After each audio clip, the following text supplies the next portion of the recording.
Qu'il est même déjà sous la...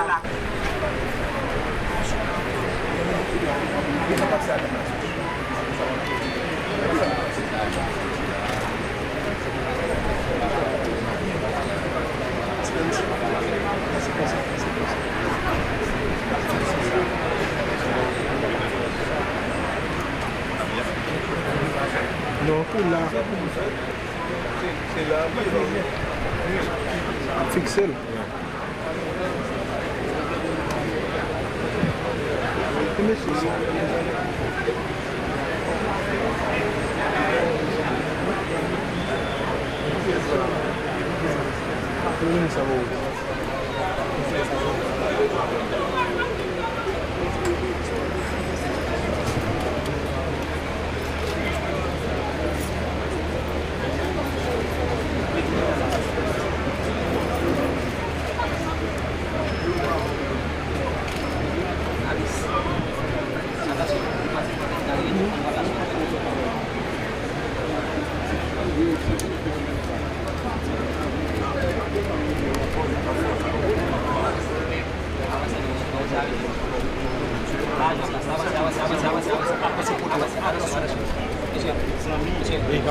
Hey, cameraman, busy now.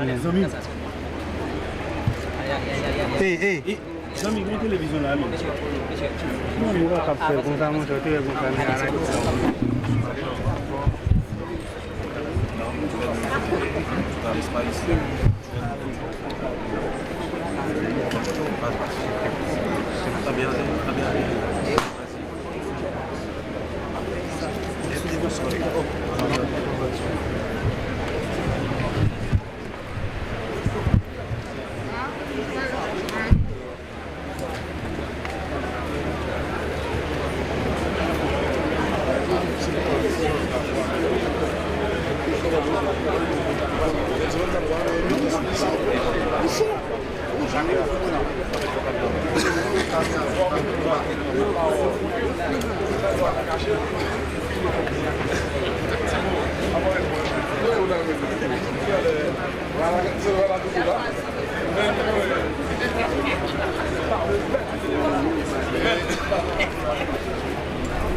En vertu des pouvoirs qui me sont conférés, je déclare ouverte la séance extraordinaire du lundi 7 avril 2014 de la cérémonie solennelle d'installation des 10 nouveaux membres du Conseil de la Cour supérieure des comptes et du contentieux administratif pour la période 2014-2024.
Tel que demandé par l'auditeur.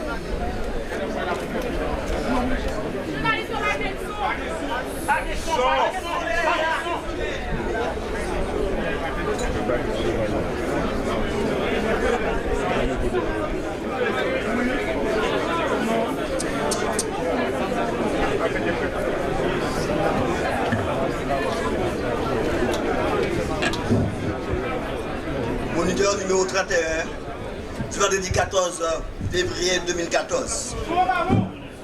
Arrêtez nos membres pour 10 ans, les conseillers à la Cour supérieure des comptes et du contentieux administratif.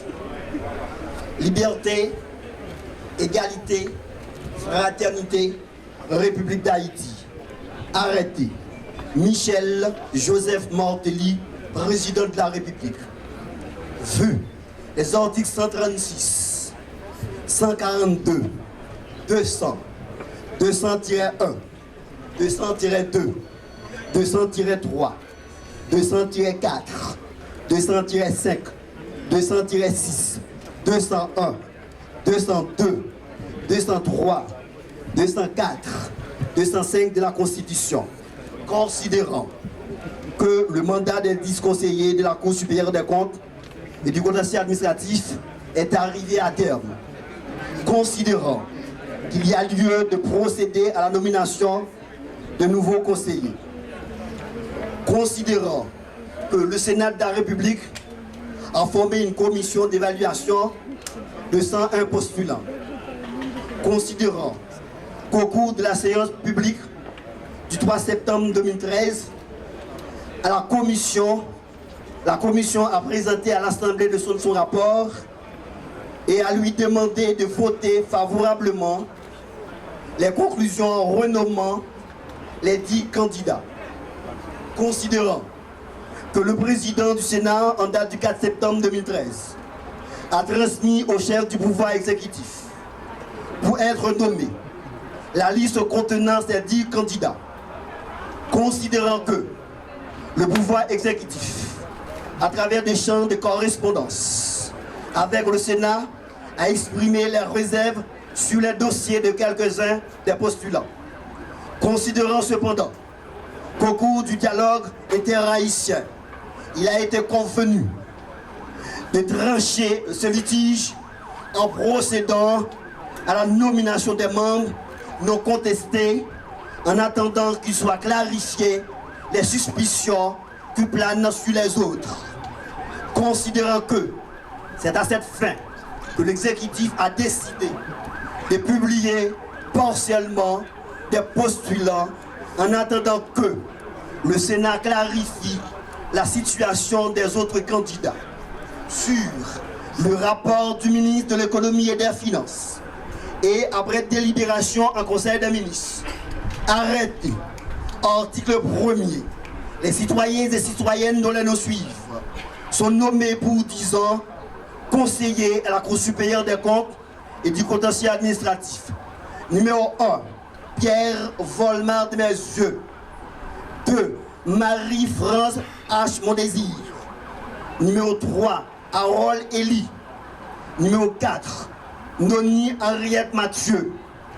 Numéro 5, Fritz Robert Saint-Paul. 6, Jean-Ariel Joseph. 7, Saint-Just Montbreville. Article 2. Les applications de la présente résolution sera acheminée au fin de droit au pouvoir judiciaire donné au Palais national à Port-au-Prince le 14 février 2014 en 211e de l'indépendance, le président de la République d'Haïti, Michel Joseph Mortelli, le Premier ministre Laurent Salvador Lamotte, le ministre de la Planification et de la Coopération externe, Laurent Salvador Lamotte, le ministre de l'Intérieur et de la Collectivité territoriale, David Basile, le ministre des Affaires étrangères et des Cultes, Pierre Richard Casimir, le ministre de la Justice et de la Sécurité publique, Maître Jean-Renel Sanon, le ministre de l'Économie et des Finances, Wilson Lalo, le ministre AI de la Communication, Joseph Darcus, le ministre de l'Agriculture, des Ressources naturelles et du Développement rural, Thomas Jacques, le ministre des Travaux publics, Transport, Énergie et Communication, Jacques Rousseau, le ministre AI du Commerce et de l'Industrie, Wilson Lalo, le ministre de l'Éducation nationale et de la formation professionnelle, Banner Pierre, le ministre de la Santé publique et de la Population, Florence Duperval-Guillaume, le ministre des Affaires sociales et du Travail, Charles Jean-Jacques, le ministre de la Culture, Joseph Dargus, le ministre de la Condition féminine et aux droits de la femme, Yannick Basile, le ministre de la Défense, Jean-Rolof Joisil, le ministre de la Jeunesse et des Sports, de l'Action civique, Magali Racine, le ministre de l'Environnement, Jean-François Thomas, le ministre AI des Haïtiens vivant à l'étranger, Pierre Richard Casimir, le ministre délégué auprès du Premier ministre, chargé des relations avec le Parlement, Raph Ricardo Teano, la ministre déléguée auprès du Premier ministre, chargée des droits de l'homme et la lutte contre la pauvreté extrême, Marie-Carmel Rose Anne-Auguste, la ministre du Tourisme, Stéphanie Balmire Vildouin, la ministre déléguée auprès du Premier ministre, chargée de la promotion de la paysannerie, Marie-Mimose Félix, le ministre délégué auprès du Premier ministre, chargé de la sécurité publique et de la sécurité énergétique, René Jean Jumeau. Arrêté moniteur numéro 43, date 6 mars 2014, arrêté nommant les 3 autres conseillers manquant à la Cour supérieure des comptes et du contentieux administratif. Liberté, égalité, fraternité, République d'Haïti. Arrêté Michel Joseph Martelly, président de la République. Vu les articles 136, 142, 200, 200-1, 200-2, 200-3, 200-4, 200-5, 200-6, 201, 202, 203, 204, 205 de la Constitution, vu l'arrêté du présidentiel du 14 février 2014, nommant 7 conseillers sur les 10 désignés par le Sénat de la République pour être nommés à la Cour supérieure des comptes et du contentieux administratif. Considérant que dans la liste des conseillers sélectionnés par le Sénat de la République et soumis au chef du pouvoir exécutif pour être nommés, un certain nombre de dossiers ne répondaient pas aux critères constitutionnels et légaux, ce qui nécessitait des clarifications. Considérant que, suite à des correspondances échangées entre la présidence de la République et le Sénat de la République, des documents supplémentaires et autres clarifications ont été communiqués et ont pour atténuer quelque peu les soucis majeurs de l'exécutif, considérant que le président de la République, à la suite des recommandations de la commission ad hoc chargée d'examiner les 10 documents et dossiers, a décidé de la plénitude de l'exercice de ses fonctions constitutionnelles et dans un esprit de collaboration et de concorde, de faire droit à la requête du Sénat en publiant la liste dans son entièreté. Qu'à ce compte, il convient de nommer les 3 autres conseillers manquants à la Cour supérieure des comptes et du contentieux administratif. Thomas Jacques, le ministre des Travaux publics, Transport, Énergie et Communication, Jacques Rousseau, le ministre du Commerce, AI et de l'Industrie, Wilson Lalo, le ministre du Tourisme, Stéphanie Balmire-Vildouin, le ministre de l'Éducation nationale et de la formation professionnelle, Vanner Pierre, le ministre de la Santé publique et de la Population, Florence Duperval-Guillaume, le ministre des Affaires sociales du Travail, Charles Jean-Jacques, le ministre de la Culture, Josette Dargus, le ministre de la AI de la Communication, Josette Dargus, la ministre de la Condition féminine et aux droits des femmes, Yannick Mézil, le ministre de la Défense, Jean-Rodolphe Joisil, le ministre de la Jeunesse, des Sports et de l'Action civique, Magali Racine, le ministre de l'Environnement, Jean-François Thomas, le ministre AI des Haïtiens vivant à l'étranger, Pierre-Richard Casimir, le ministre délégué auprès du Premier ministre chargé des relations avec le Parlement, Raph Richard Théano, la ministre déléguée auprès du Premier ministre chargée des droits de l'homme et de la lutte contre la pauvreté extrême, Marie-Carmel Rose-Anne Auguste, la ministre déléguée auprès du Premier ministre chargée de la promotion de la paysannerie, Marie-Mimose Félix, le ministre délégué auprès du Premier ministre chargé de la sécurité publique, René Jean Jumeau.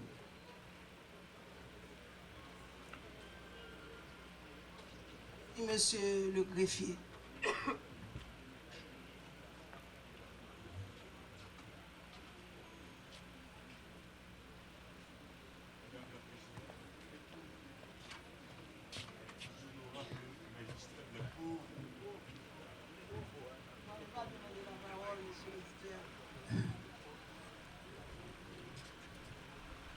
L'auditorat sollicite la parole pour ses propos de circonstance.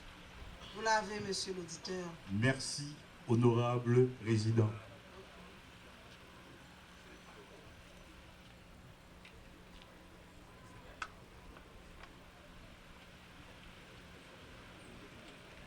Monsieur le Président de la République, Son Excellence Joseph Michel Martelly, Monsieur le Premier ministre Laurent Salvador Lamotte,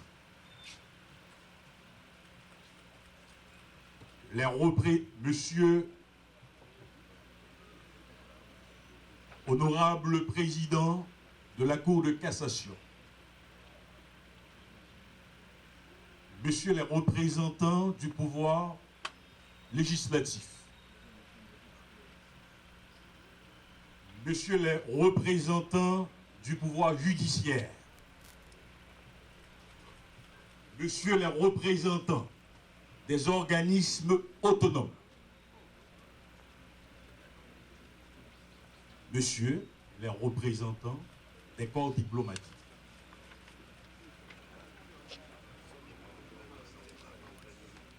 Monsieur le directeur général de la police nationale,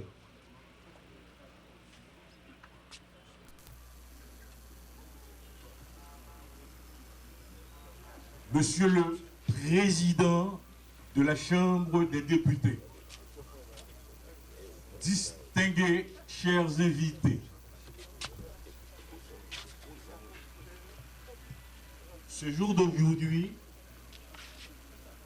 il m'échait l'honneur et le plaisir de me retrouver dans le temple de Thémis à titre d'auditeur assermenté à l'occasion d'un événement qui se passe chaque 10 ans à la Cour pour constater l'échéance du mandat des conseillers sortants et l'installation du nouveau conseil. Cet événement revêt un caractère particulier puisqu'il permet de faire la comparaison entre le bilan des activités du conseil sortant et les perspectives de plan stratégique de ce nouveau conseil élu également pour un mandat de 10 ans. En vue de rendre l'ISC en Haïti efficace, efficient et performant, car le pays en a grand besoin. C'est la voie à emprunter, l'itinéraire à suivre si réellement le pays veut faire le saut qualitatif dans le concert des pays émergents.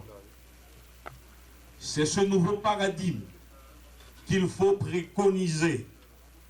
L'ISC en Haïti, dont la Cour supérieure des comptes et du contentieux administratif est l'institution centrale de contrôle des recettes et des dépenses de l'État, a pour obligation d'imposer et faire sienne les notions du budget opérationnel de programme, la gestion axée sur les résultats et indicateurs de performance, l'audit de performance, l'utilisation de la haute technologie, ressources humaines qualifiées et enfin l'allocation budgétaire suffisante en vue de lui permettre de faire face à ses obligations.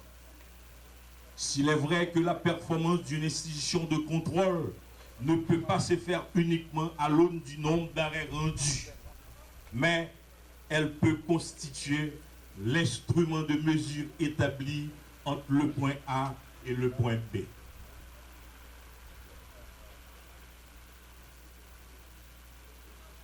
C'est juste pour dire que le bilan des 10 ans passés est imputable au Conseil sortant.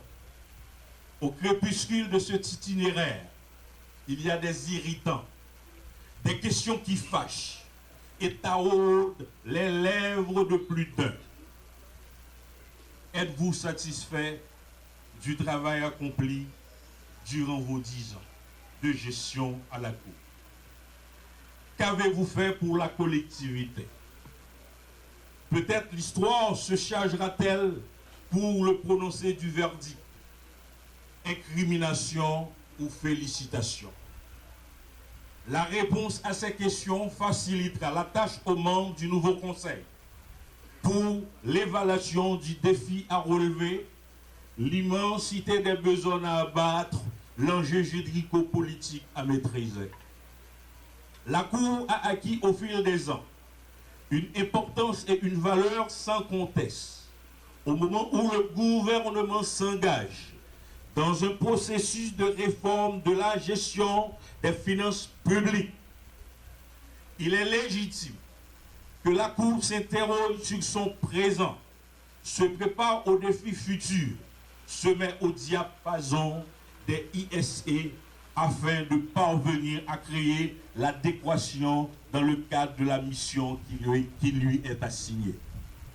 Il faut se garder de confondre les attributions de la Cour en tant que juridiction administrative avec celles qui lui sont dévolues en tant que juge des comptes.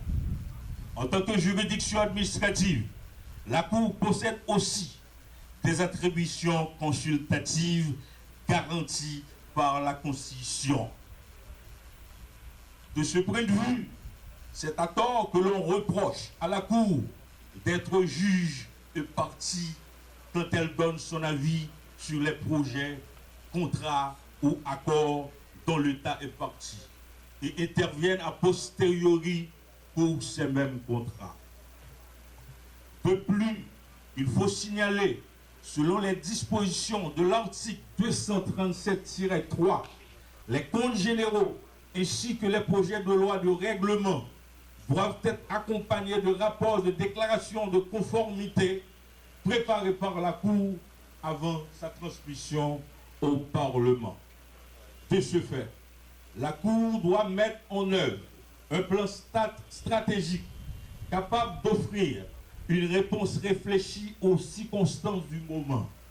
Ainsi, elle s'acquittera de ses obligations constitutionnelles en étant une institution utile, crédible, imprégnée des valeurs de professionnalisme, d'intégrité au service de l'intérêt public. La mission de la Cour, institution supérieure de contrôle, comme le prescrit des articles 200 à 204 de la Constitution du 29 mars 1987, est le contrôle de la gestion des finances de l'État, des biens publics, des collectivités territoriales, ainsi des organismes publics. Dans le cadre du contrôle juridictionnel, la Cour dispose de pouvoirs d'injonction pour obliger les ordonnateurs, les comptables à opérer les redressements utiles et de pouvoirs de sanction qui lui permet d'infliger les amendes. Elle vérifie, instruit et juge les comptes des services de l'État central, des collectivités territoriales, ainsi que ceux des établissements publics dotés de comptables publics. Elle juge les comptes des comptables publics et des personnes déclarées de fait, vérifie la régularité des recettes et des dépenses, donne des charges aux comptables si les comptes sont réguliers, arrêt de quitus ou des charges, ou le met en débet si des recettes, si des dépenses ont été irrégulièrement effectuées, arrêt de débet. La Cour, érigée en juridiction et constituée de magistrats, s'autosaisit des comptes à juger, statue souverainement, détermine en toute autonomie les thèmes de ses travaux, leur étendue et résultats qui en découlent. Elle s'emploie à assurer un jugement impartial des comptes et procédera à une évaluation équitable de la gestion en donnant une présentation fidèle de la réalité. Elle s'emploie à livrer des résultats, jugements et rapports, probants, crédibles, fruits d'un travail méthodique, collégial, conforme aux normes professionnelles.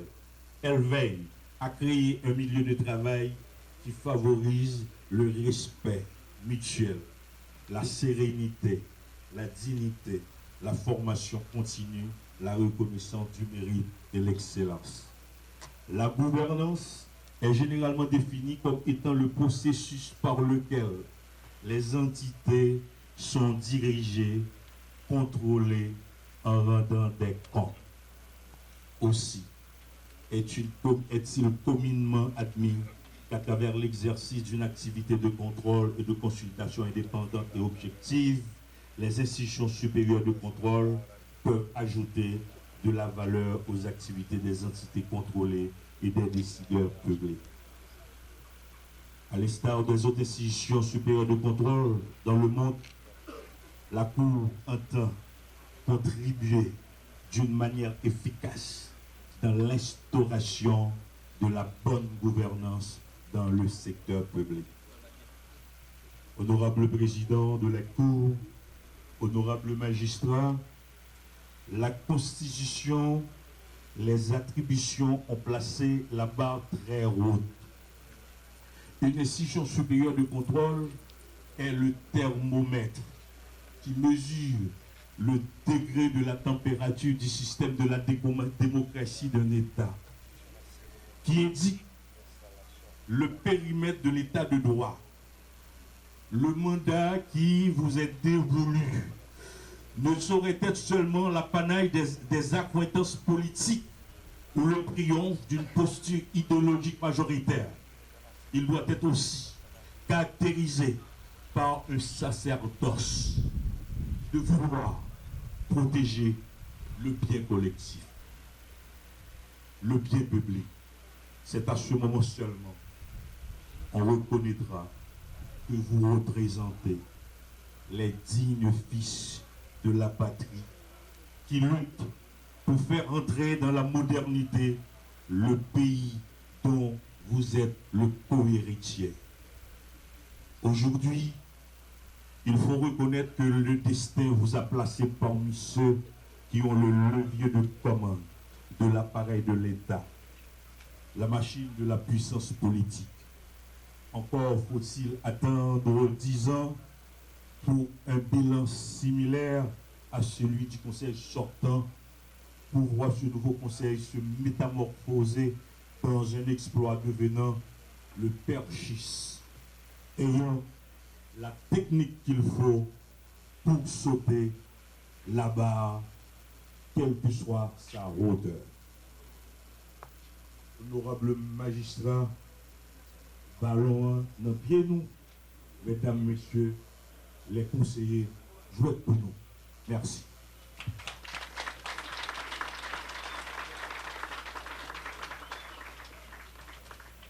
Sur ce, je sollicite à nouveau, honorable président de la Cour, la parole. Cette fois-ci pour dire que, avec votre permission, vous avez la parole. Merci. Nous sommes des magistrats assis, mais je me mets debout parce qu'il y a la présence du chef de l'État.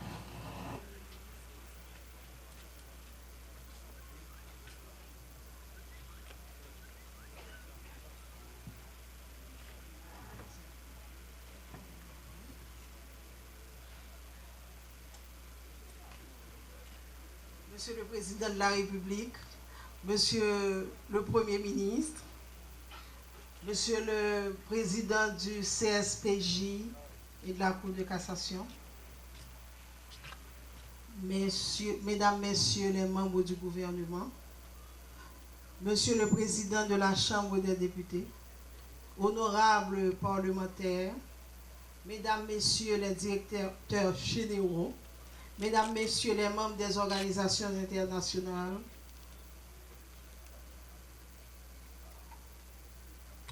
Mesdames, Messieurs les membres du cabinet du Président de la République et du Premier ministre, membres de la presse parlée, écrite et télévisée, Monsieur le directeur de la police,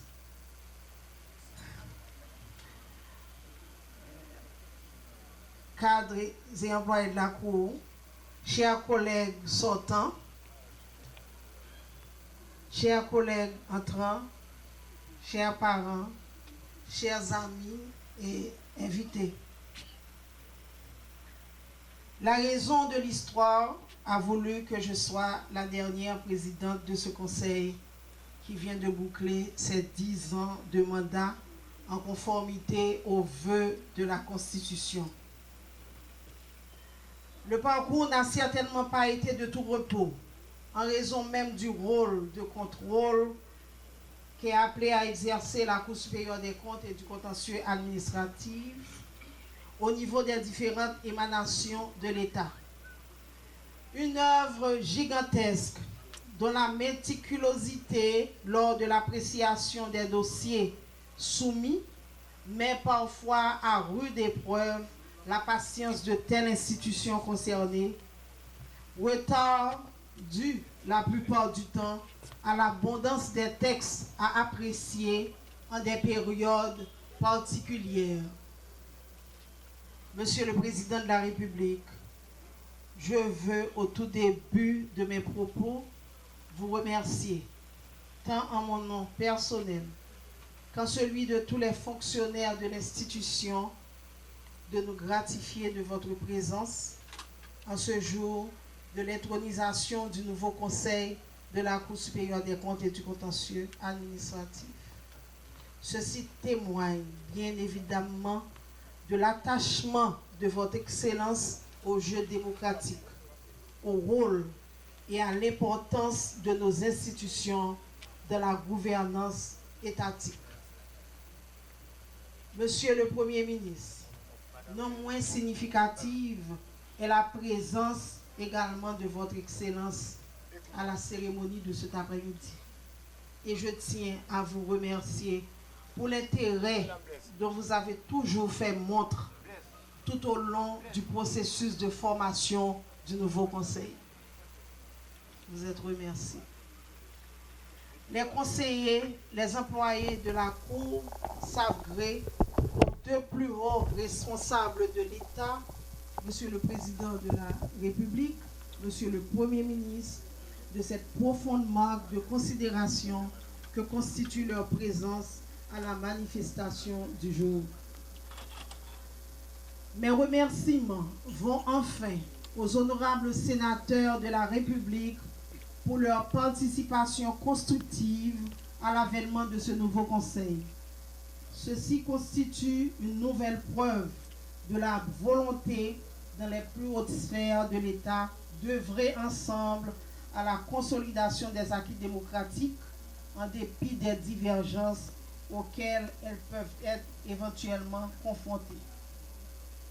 Mes sentiments de gratitude s'étendent à tous les dignitaires de l'État, les personnalités civiles, politiques et judiciaires, les organisations de base pour leur présence, leur appui et leur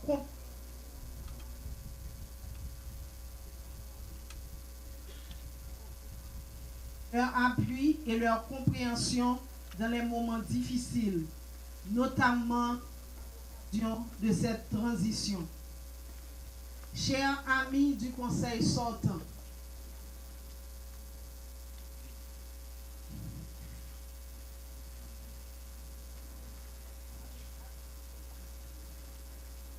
et toutes ces années que nous avons partagées, je ne puis m'empêcher d'éprouver un certain mal-être à départ qui vient rompre les tissés entre nous pendant une. Et je la peine à constater, nous avons lu quelques bonnes rides dues aux piqûres du temps. Mais il faut s'y faire. Dont nous sommes tous à jamais marqués et dont nous ne pouvons jamais effacer le souvenir. Souvenir de petites mésententes qu'il faut tout simplement mettre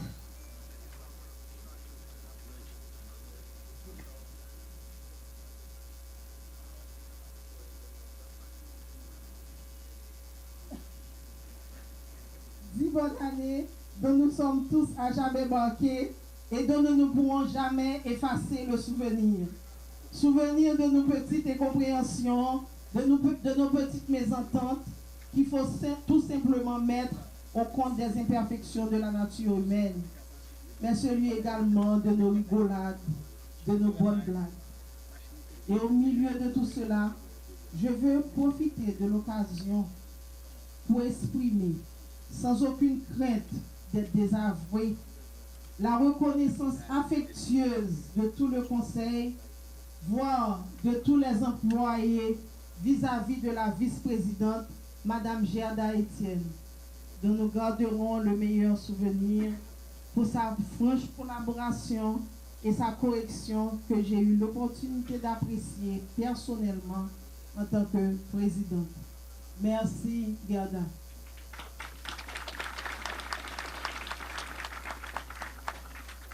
Mais à côté de cela demeure malheureusement le souvenir douloureux du décès des conseillers Lionel Bernard et Guy-François Maniga, survenus au cours de leur mandat.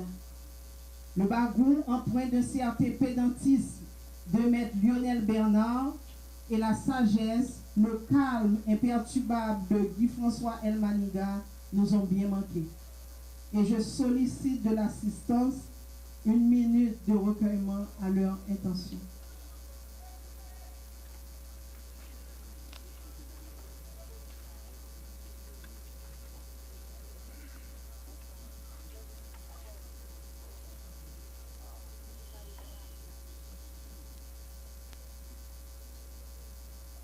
Merci.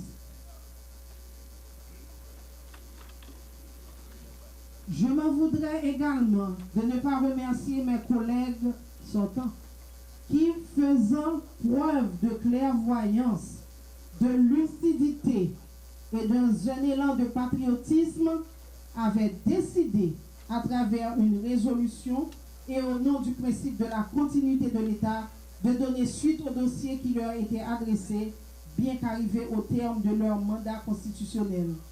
Ils avaient compris que la responsabilité de l'État était pérenne et sacrée, et à ce titre ne saurait souffrir de contretemps préjudiciables à ses institutions et à son fonctionnement, ce qui est d'ailleurs un vœu immuable du droit public. À tous les membres du personnel, j'adresse mes plus cordiales salutations et mes remerciements pour leur collaboration jamais marchandée. Je souhaite qu'ils gardent le cap pour une cour plus performante dans la ligne de sa mission. Sans le concours de chacune de leurs petites tâches accomplies quotidiennement, l'institution serait handicapée dans l'accomplissement des grandes responsabilités qui sont les siennes. C'est à tout le personnel, du plus humble employé au plus haut fonctionnaire de l'institution, que nous disons merci.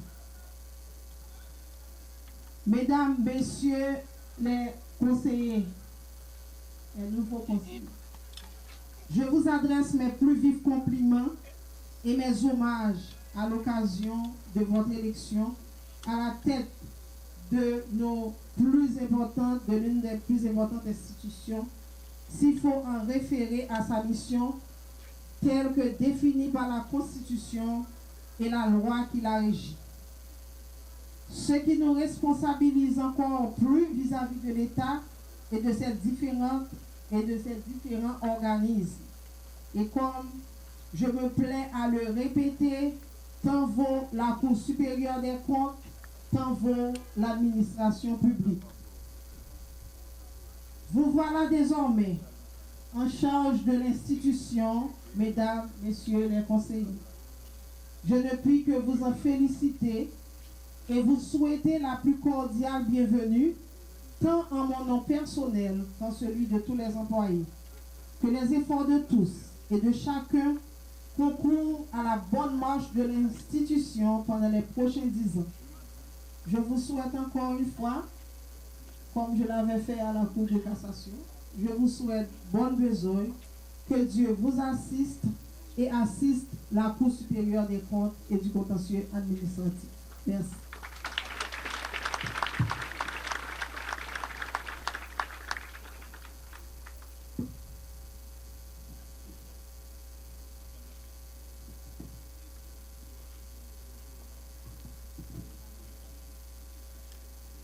À cette phase des débats, Madame la Présidente, dans mon discours, je disais que ce jour revêt un caractère particulier. Mais ce n'est pas seulement un caractère particulier, puisque on est honoré, gratifié par la présence de du président de la République. L'auditorat requiert à la présidente d'inviter le président pour son discours. Merci bien.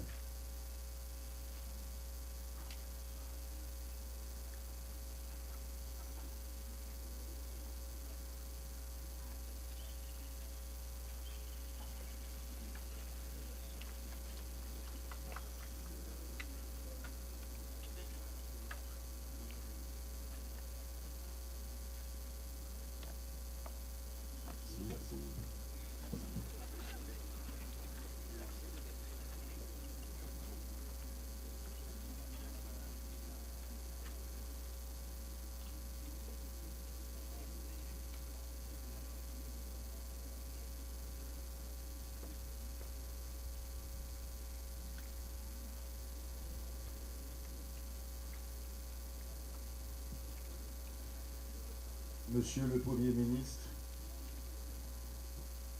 Monsieur le Président de la Chambre des députés, Monsieur le Président de la Cour de cassation et Président du CSPJ, Mesdames, Messieurs les membres du gouvernement, Messieurs les parlementaires,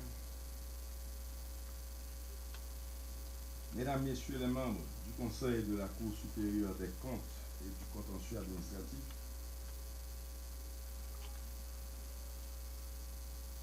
Madame, Messieurs les auditeurs et membres du greffe de la Cour, fonctionnaires et cadres de la Cour, représentants de la presse, Mesdames, Messieurs, je tiens tout d'abord à féliciter les nouveaux membres du Conseil de la Cour supérieure des comptes et du contentieux administratif. Ma présence aujourd'hui à cette cérémonie d'installation témoigne de ma volonté d'appuyer l'action de cette institution indépendante qui est chargée du contrôle administratif et juridictionnel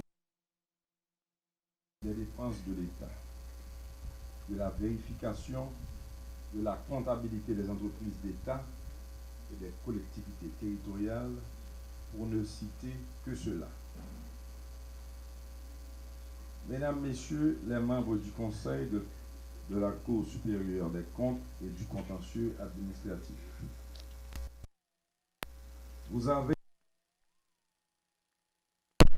de veiller à la régularité, à l'efficience et à l'efficacité de l'usage des fonds publics. La Constitution confère à vos prestations une haute dimension citoyenne et morale en vous choisissant comme garant du respect des règles établissant, au point de vue financier, la bonne marche de l'appareil de l'État. La crédibilité en ce qui concerne les investissements publics repose sur votre vigilance et votre volonté de toujours avoir la loi et les règlements pour boussole. Vous êtes les garde-fous que la société investit de sa confiance pour que ne puisse être détournée l'action gouvernementale de sa mission essentielle, qui est de travailler pour le bien public.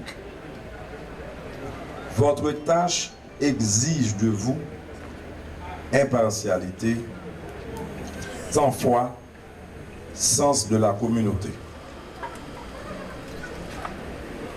Vous êtes doté des compétences et des qualités citoyennes qui vous permettront de vous élever à la hauteur de vos obligations et de transcender amitié, préférence, sympathie ou antipathie pour ne vous consacrer qu'à l'intérêt public.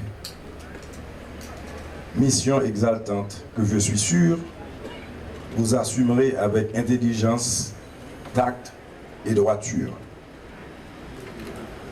Je m'en voudrais de ne pas saluer le remarquable travail accompli par vos prédécesseurs. Ils peuvent être fiers de ce dévouement qui a caractérisé leur engagement au service de l'État. Ils s'en vont dans le sentiment du devoir accompli et la patrie leur en est reconnaissante.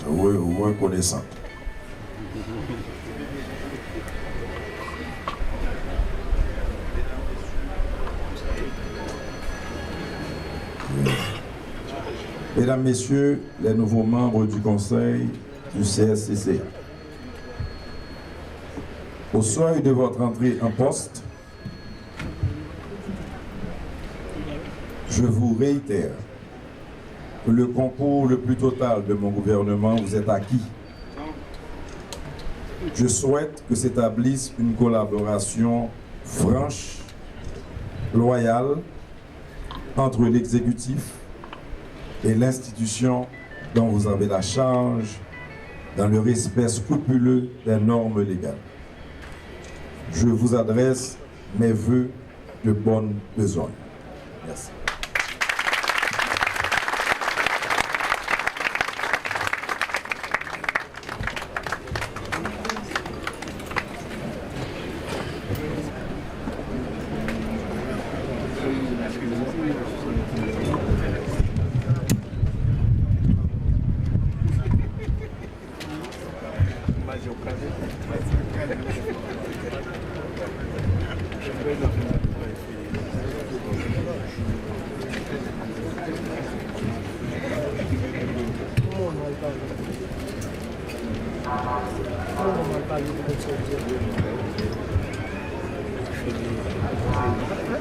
Greffier, y a-t-il d'autres affaires inscrites à l'ordre du jour?